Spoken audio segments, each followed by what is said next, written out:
Amen, amen. Porter sa croix, c'est pas aussi le fait aussi de l'accrocher.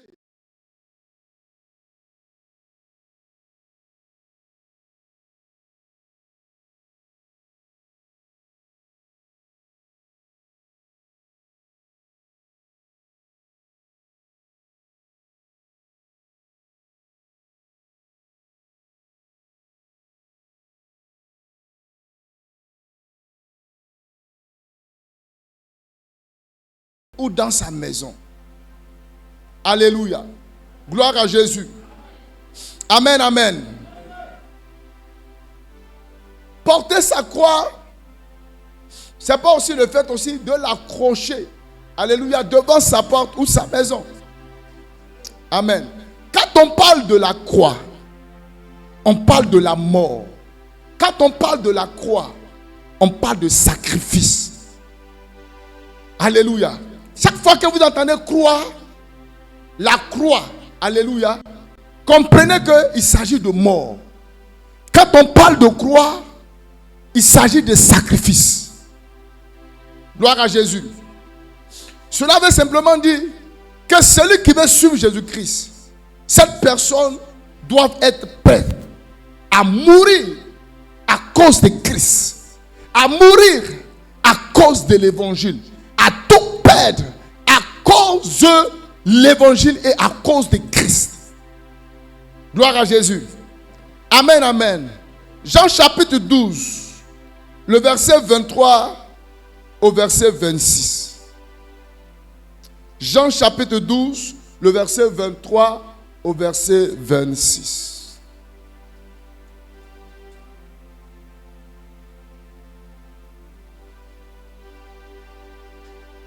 Jean 12, le verset 23 au verset 26.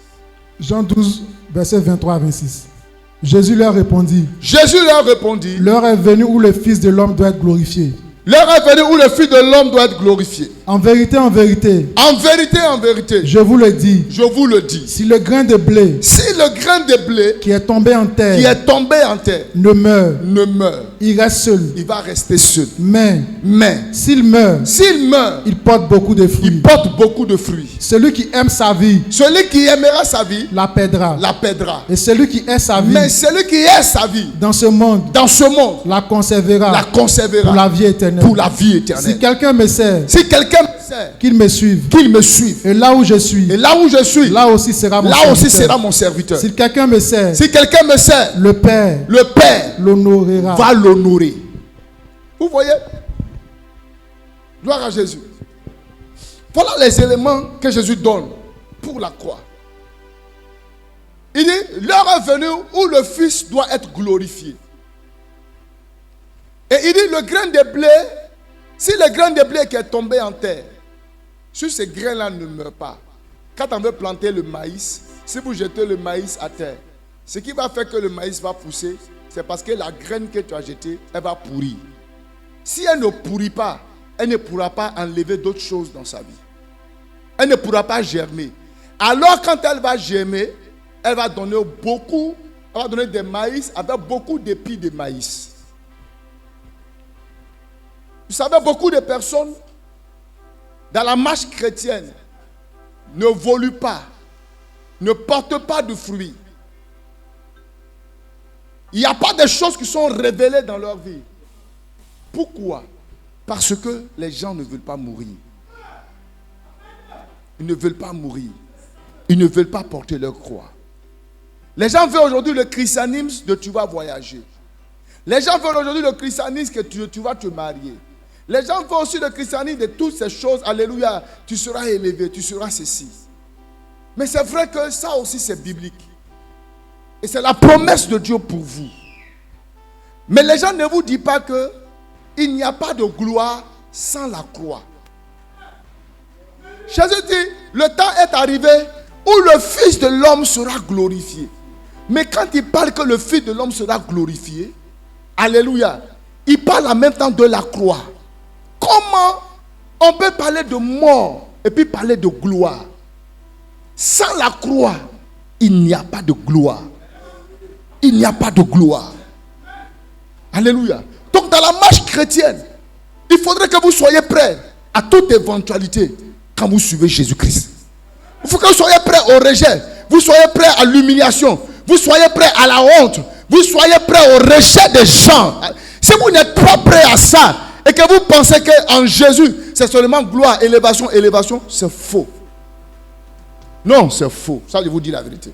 Si c'est à cause de ça tu es là, mon ami, vraiment la nouvelle que je te dis là, elle n'est pas bonne pour toi. Amen. Mais pour accéder à la gloire, il faut passer par la croix. Gloire à Jésus. Amen, amen. Donc il s'agit du sacrifice. Pour que Jésus-Christ soit ressuscité, il faut qu'il meure. Donc il n'y a pas de résurrection sans la mort. Donc je dis, si vous ne mourrez pas, vous ne pourrez pas être glorifié. Vous ne pourrez pas être élevé. Mais il va plus loin. Il dit, mais si vous refusez de mourir, ça veut dire que vous voulez sauver votre vie. Vous voulez sauver votre dignité. Vous voulez sauver votre position. Vous voulez sauver l'appréciation des gens. Vous voulez sauver votre poste. Quelqu'un est là? Vous voulez les sauver. Je te dis, celui qui voulait sauver sa vie va la perdre. Alléluia. Je ne veux pas que les gens qui connaissent Jésus. Si je connais Jésus, mon patron, c'est un Jésus-Chrétien, il rit de me faire ceci, il me rit de me faire cela. D'autres abandonnent Jésus. Parce que si les gens savent, ils veulent garder leur dignité. Qui t'a dit sur Jésus-Christ, c'est indigne? Alléluia. Gloire à Jésus. Amen, amen. Donc comme je l'ai dit, je ne vais pas rentrer trop dans la croix en profondeur. Je vais vous donner juste quelque chose des éléments. Donc mourir en soi-même, c'est faire taire dans un premier temps ce qu'on a et ce qu'on est à cause de Jésus-Christ. Et laisser la place à Jésus-Christ. Alléluia. Mourir en soi-même, c'est le fait de faire disparaître notre moi. Moi, on ne me dit pas ça.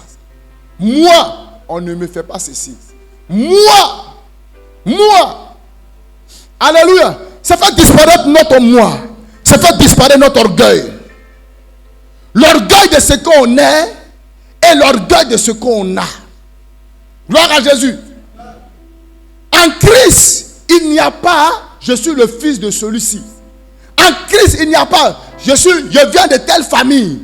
Une famille de royauté, une famille de riches, une famille de ceci. Donc moi, on ne me dit pas ça. Mon papa ne m'a jamais dit ça. Donc on ne doit pas me dire ça. En Christ, nous tous, nous sommes pareils. Nous tous, nous sommes une seule personne. Quel que soit le pays d'où tu viens. Il n'y a pas d'Ivoirien. Il n'y a pas de Béninois. Il n'y a pas de Togolais. Il n'y a pas de Chinois. Il n'y a pas de gendarmes. Nous sommes une seule personne en Jésus-Christ de Nazareth. Il n'y a pas de différence. Donc quand tu viens à Christ, ta position là, il faut laisser. Alléluia. Parce que si tu ne laisses pas, il sera difficile pour toi d'entrer dans le plan de Dieu pour ta vie. Quand vous voyez un Zachée, un gars riche, à la recherche de Christ, monter sur un sycomore, monter sur un arbre, dans le but de chercher Jésus. C'est comme si tu vois le maire de Port-Boué et Mousse Sylvestre en train de monter sur arbre. Et puis lui aussi il veut voir. Qu'est-ce que tu vas penser? C'est pour vous dire que pour Jésus là, pour Jésus, il faut t'effacer complètement. Pour Jésus, la position que tu as dans ton entreprise, il faut être directeur, il faut être chef. Tu es ceci, tu es cela. En Christ, il n'y a pas quelqu'un qui est en dessous de l'autre. Nous tous, nous sommes fils et filles de Dieu, de même grade. Même que tu sois pasteur, que tu sois prophète, que tu sois archibishop, tu n'es pas plus fils qu'un fils qui est assis là. Tu n'es pas plus fils qu'une fille qui est assis là. Vous êtes tous un, pareil devant le Seigneur. C'est pourquoi il faut descendre. il faut descendre. Gloire à Jésus. Il faut descendre. Quelle que soit la responsabilité que tu occupes, nous sommes tous les fils du roi des rois. Donc, en tant que fils, on doit pouvoir te faire des reproches. On doit pouvoir te reprendre. Alléluia. On doit pouvoir te briser. Et tu ne diras pas que moi, ne me dis pas ça. Moi, mon papa ne m'a jamais dit ça. Frère, ta position là, c'est pour ta maison. Quand on est en Jésus là, on est tous pareils. Mais quand bien même qu'on en soit dans la communauté, même si on est tous pareils, et qu'il y a des personnes plus âgées que moi, je dois savoir comment leur parler. Les gens qui sont plus jeunes que moi, je sais comment je leur parle. Il y a des mamans ici qui sont moi, mes filles spirituelles. Mais je ne les ai jamais appelées ma fille. Je les ai toujours appelées maman. Elle est ma mère.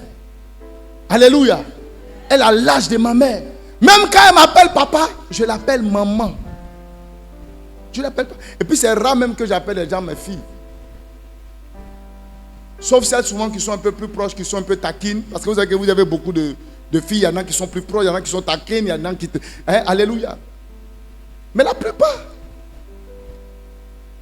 Gloire à Jésus. Donc en même temps quand on vit, il faut aussi qu'on respecte. Tu dois respecter tes grands frères, tu dois respecter tes grandes soeurs. Ce n'est pas parce que toi tu es responsable de tel groupe que tu vas te permettre certaines choses. Tu vas te lever pour parler aux gens comme tu veux. Un responsable n'est pas un chef, tu n'es pas un patron. Tu dois t'effacer. Tu dois être un serviteur. Tu dois servir les autres. Tu n'es pas là pour dominer sur eux. Alléluia. C'est une responsabilité. Et c'est une grâce que Dieu te donne. Mais ça ne te donne pas quitus de dire ce que tu veux, quand tu veux et comme tu veux. Les gens, il suffit qu'on leur dise, là, Paul commence à monter. Il va être même plus que Jésus. Quelqu'un est là? Alléluia. Quand Pierre a dit à Jésus, alléluia, que je vais te défendre, quel que soit ce qui arrive, je ne vais pas t'abandonner. Égard à celui qui va venir vers toi. Il dit, c'est que les gens vont passer par mon corps pour t'avoir. Jésus lui a dit quoi?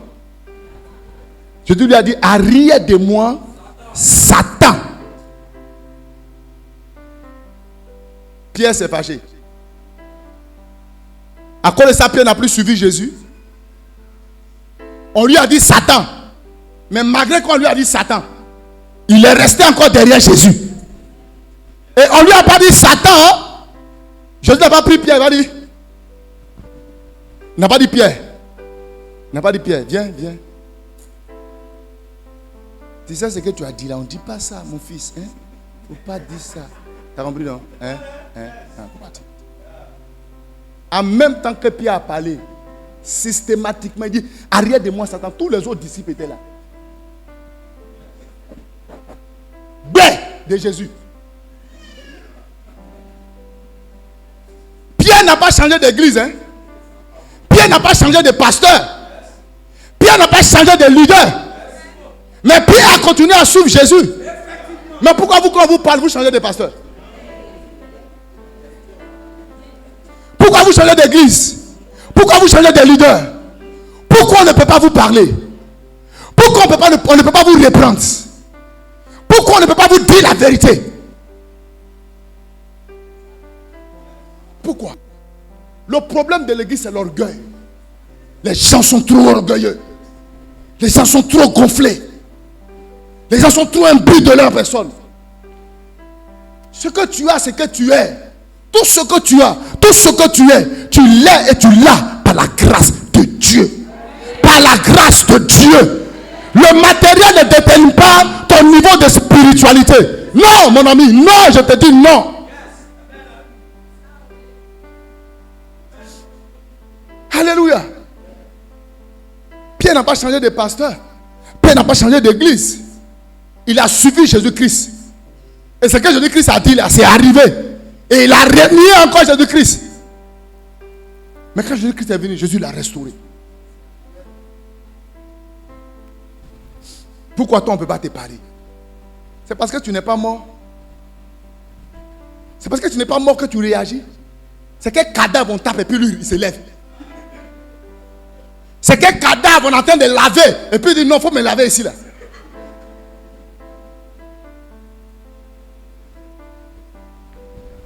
C'est qu'il n'est pas mort. Toi tu es mort et puis on te parle et puis tu réagis. Mais tu n'es pas mort. Tu n'es pas mort. Mourrez en vous-même. Mourrez en vous-même. Que votre orgueil descende. Gloire à Jésus. Alléluia. Pierre continue de suivre Jésus. Mais regardez quand Jésus a repris Judas. Quand Jésus a repris Judas.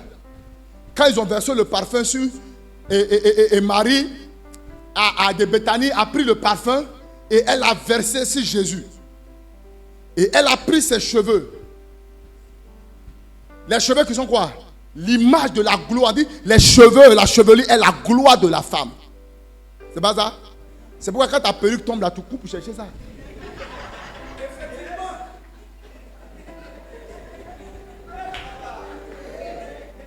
Alléluia!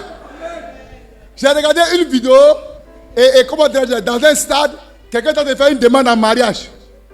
Et pendant qu'il demandait un mariage, il était agenouillé, il voulait mettre la bague dans le doigt de la femme. Et puis il y a un garçon qui a couru et il a tiré la perruque de la femme.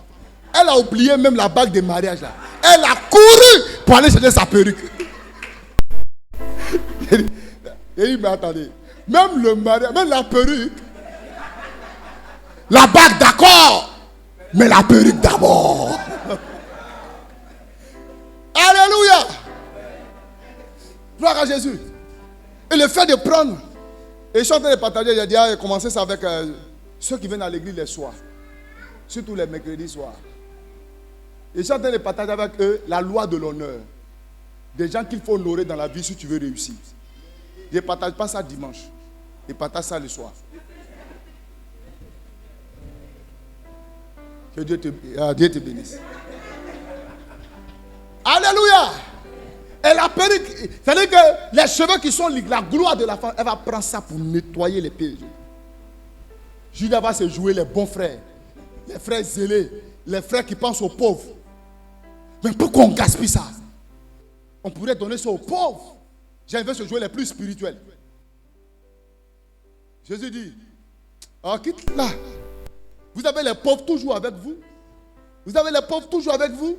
Mais cette femme-là, elle est en train de m'honorer. Elle est en train d'embaumer mon corps pour ma sépulcre. Ce qu'elle vient de poser, c'est un acte prophétique. Quand on a dit ça à Judas, Judas est fâché. Si vous lisez bien, après que ça s'est passé net, le verset qui suit, on dit Judas alla voir ceux qui, les pharisiens qui voulaient tuer Jésus. Il allait prendre son guerre. Il dit lui, la foutaise. Attends, c'est à moi il parle comme ça.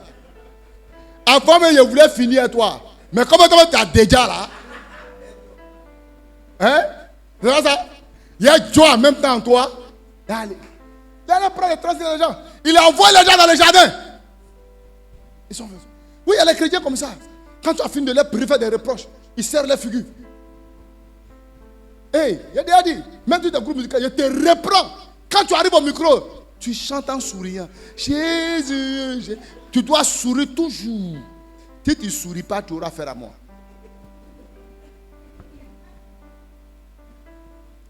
Alléluia. Quand tu as fait des reproches, ton comportement ne doit pas changer. Tu ne dois plus te mettre à côté.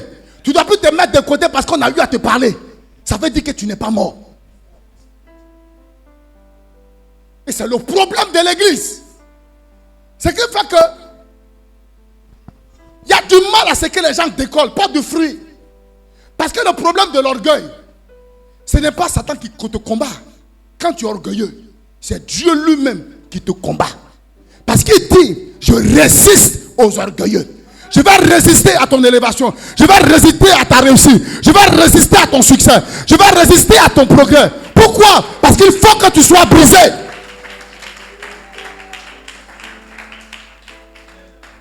Mourez. Mourez en vous-même. Mourez en vous-même. Alléluia. Judas a changé de camp.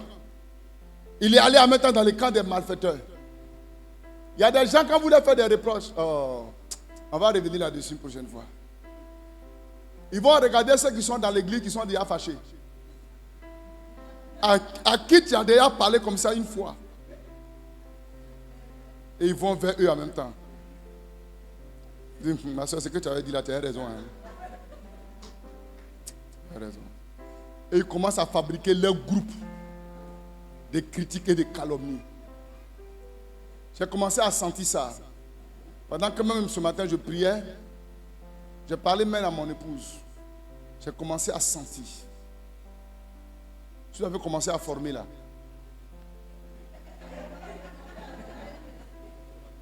Et écoute-moi, il faut déformer. J'ai pas besoin, moi j'ai pas besoin d'être là. Hein. J'ai pas besoin d'être là. J'ai pas besoin. Sinon c'est que je ne suis pas spirituel. Alléluia. Gloire à Jésus. Il allait rejoindre. Donc ils ont rejoint maintenant, puis il faut maintenant leur groupe maintenant de calomnie. Quand quelqu'un est au niveau des calomnies, des critiques, il ne voit plus ce qui est bien. Même si tu as bien chanté, il va dire tu as bien chanté, mais là. On dit ça là, ils ont réussi, ils ont bien fait. C'est vrai qu'ils ont bien fait, mais ici là. C'est-à-dire que lui, il va toujours trouver qu'il y a toujours pété quelque chose.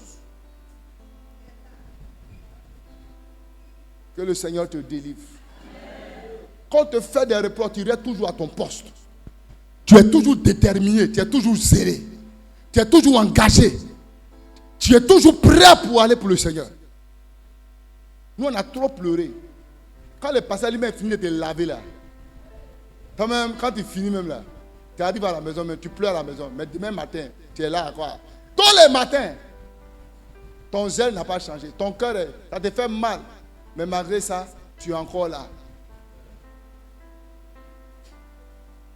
Touche ton frère, ne change pas d'église.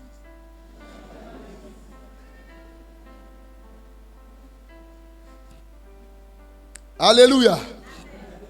Jésus a dit, la moisson est grande, mais il y a peu d'ouvriers. Et je vous ai déjà dit que la classe ouvrière est une classe, alléluia, qui est comment dirais-je, caractérisée par l'humilité. Quand je dis que j'ai des ouvriers, ils cherchent des gens humbles. Ils cherchent des gens humbles. Des gens qui sont prêts à rentrer dans la boue.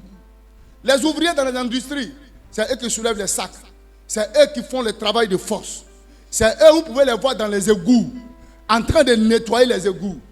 Quand vous voyez le Premier ministre en train de prendre pelle, et puis il est en train de nettoyer un peu, tout le monde attend.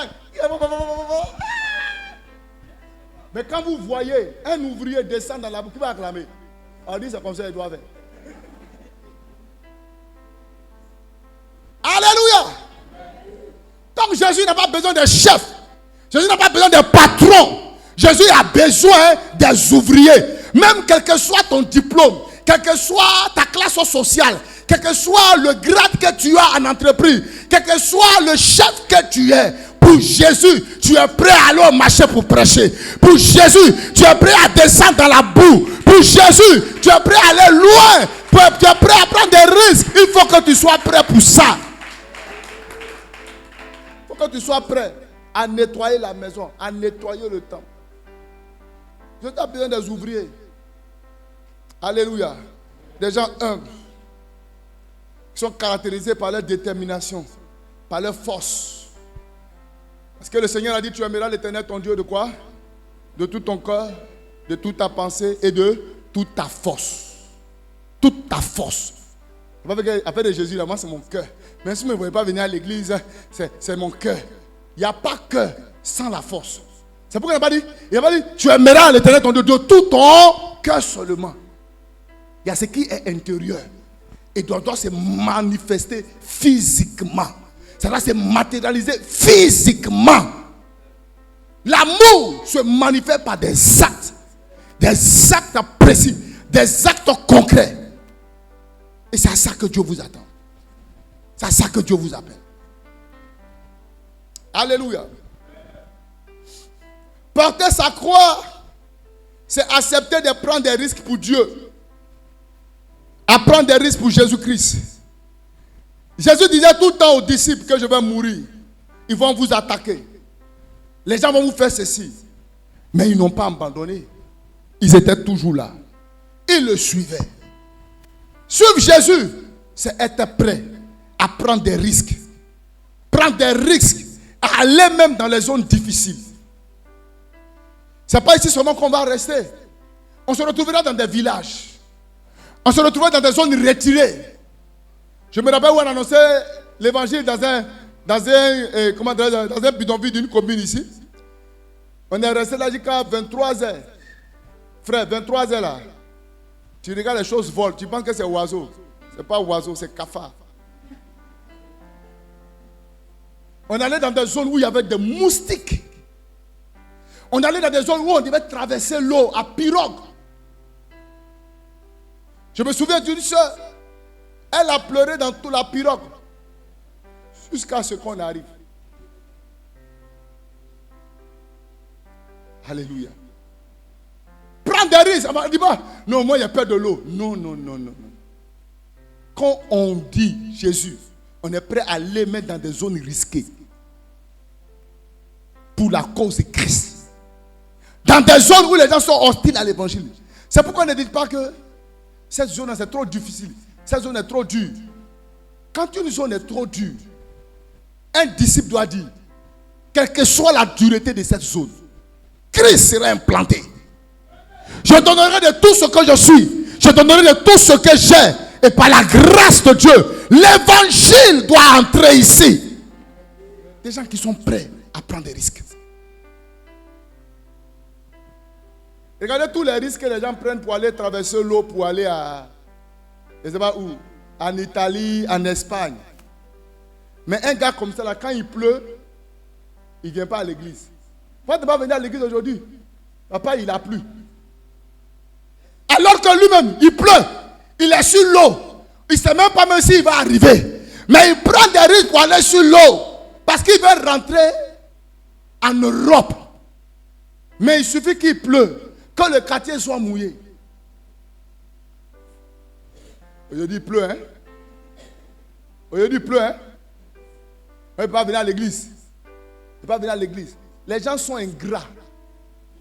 Les gens sont ingrats. Pour eux, là, ils sont prêts. Il a dit qu'il a prié la nuit. Il dit non, c'est difficile pour moi de venir la nuit parce que je vais retourner seul. Alors qu'avant qu'elle partait chez son petit gars, à 2h du matin, à 2h du matin, le gars il passe comme ça. Jusqu'à il arrive à la maison.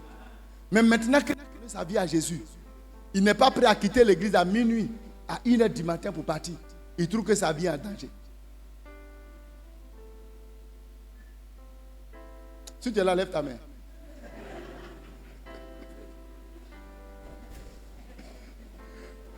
Alléluia. Non, dis-moi. Si tu as fait ça une fois, il faut lever ta main. Oh, je sais. Je sais que tu as fait ça. Je sais que tu as fait ça. Vous voyez? C'est parce qu'on n'est pas honnête.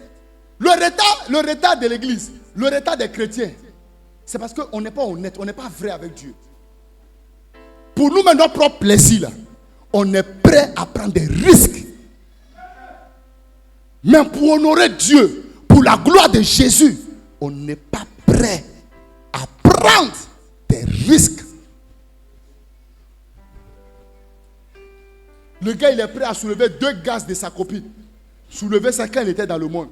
Maintenant, quand il a adopté Jésus-Christ, on lui dit, il faut soulever, baf, ça, la partie. Il dit non. Envoyez 2 tricycles. Un tricycle pour chaque baf.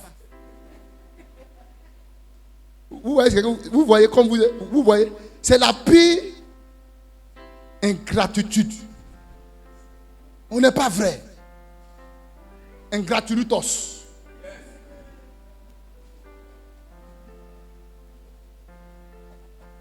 Est-ce que tu es là? Tu te reconnais dedans? On dit non, venir à l'église, c'est loin. Quitter Anani pour venir, quitter Corridor pour venir. Cette église est trop loin. Mais le gars, il faut lui dire qu'il y a son dieu. Frère, il n'a pas de transport. Il peut gratter qu'à la traite, je vais aller prendre son blé pour venir. Ça ne lui dit rien. Il ne sent même pas le soleil. Quand il marche même, il adore le Seigneur. Alléluia. Mais, quand on va dire c'est à cause de Jésus, il n'est pas prêt. D'autres à cause des derniers clients de dimanche. Ils ne veulent pas venir à l'église. Prendre des risques pour aller dans les zones difficiles. Mourir, porter sa croix, c'est prendre des risques pour investir même ses économies dans l'œuvre du Seigneur. Ça aussi, ce sont des risques. Prends son argent. Tu as des projets.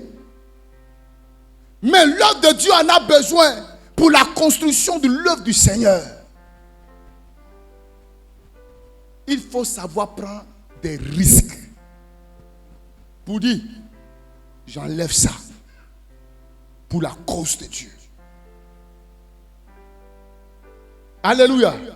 Prends des risques pour investir. Pour le progrès de l'évangile. Investir nos biens. La Bible dit, les gens vendaient leur terrain. Les gens vendaient leur maison. Et ils apportaient ça aux pieds des apôtres. Et il y a un mec qui a voulu retenir, lui il est mort. Parce qu'il est mort parce qu'il a menti. C'est ça, prendre des risques. Il y a des gens, mais il y a de l'église, il y a des projets, on veut atteindre certains objectifs. Mais à l'Imoro, ils n'ont pas donné. Dasikele, elle m'a dit. Rien. Mais demain, ça est qu'on dit, j'ai vu, j'ai vu l'argent. Et tu es l'argent pourquoi? Parce que la première des choses, quand on veut l'argent, notre esprit doit être pour glorifier Dieu. Oui, je sais que là, tout le monde est bobo. Alléluia, on ne parle pas. On n'est pas prêt à prendre des risques. On n'est pas prêt souvent même à casser nos caisses. Alléluia, à prendre nos économies. Amen. Pour dire, Seigneur, je viens investir ça pour la cause de ton œuvre.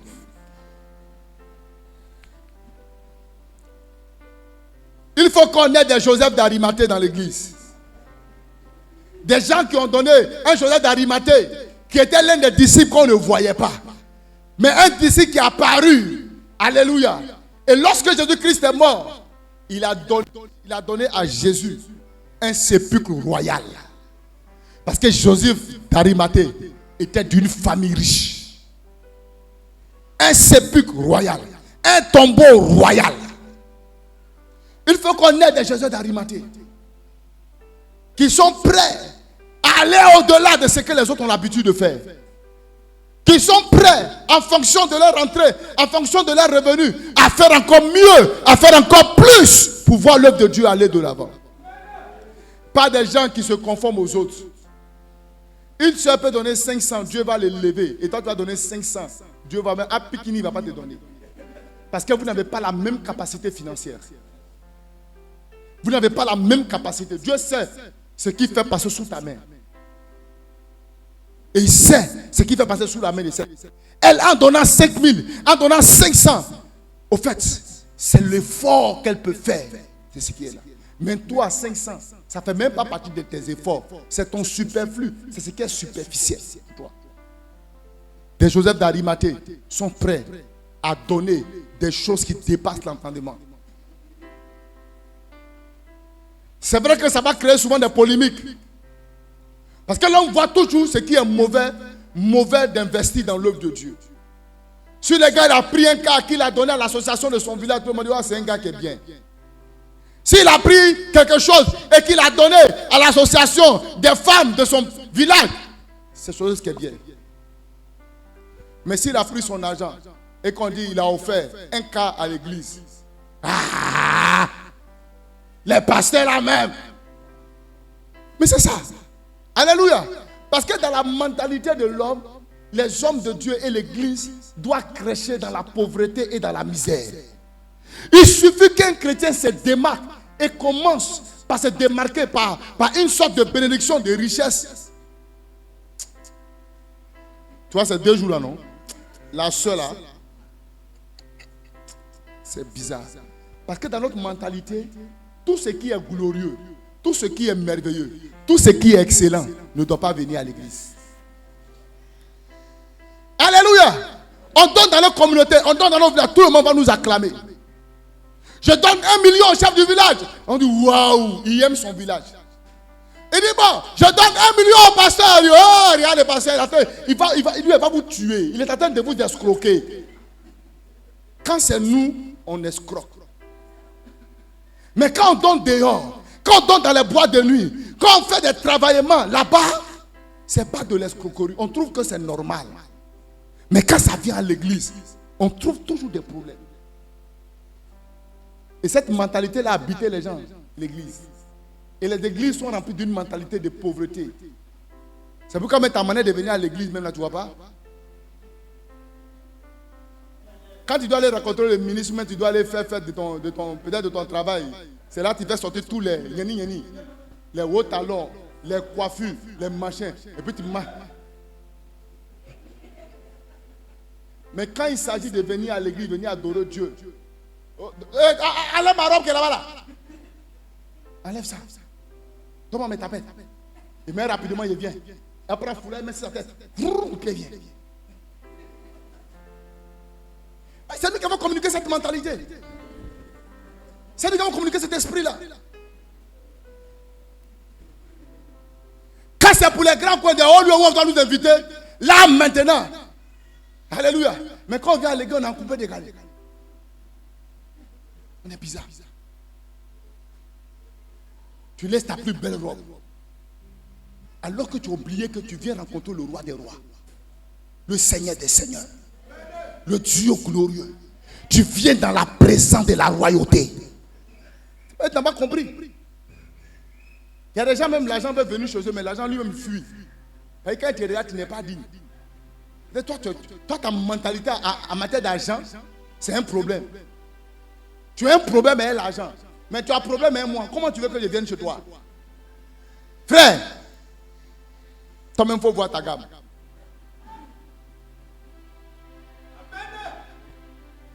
Alléluia. Le gars, il va offrir une grosse voiture à sa copine. On dit, oh l'amour. Oh l'amour. Oh vraiment, il aime. Hein? Mais quand il prend une voiture, il vient et dit, pasteur, le Seigneur m'a mis à cœur de te bénir. Voilà. Ces pasteurs, ce sont les manipulateurs.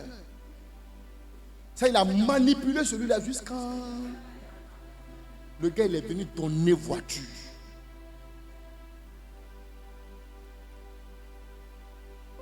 Parce que nous, là, on doit nous voir toujours en train de gratter. On doit nous voir en train de lutter baka. On doit nous voir toujours en train de... Enfin, il peut dire non. Nous, pasteur, il est humble. C'est faux. Nous, pasteur, il est humble. Il est humilité. Humilité. C'est quelle humilité? C'est quelle humilité? Galère, là, toi, tu dis c'est humilité. C'est quelle humilité? Alléluia. C'est parce que c'est dans la mentalité des gens. C'est dans la mentalité. Tu as peur pour te voir tout ce que tu as dit. Vous voyez, non? Je vous ai dit. Je vous ai parlé. Lui, il n'est pas saint.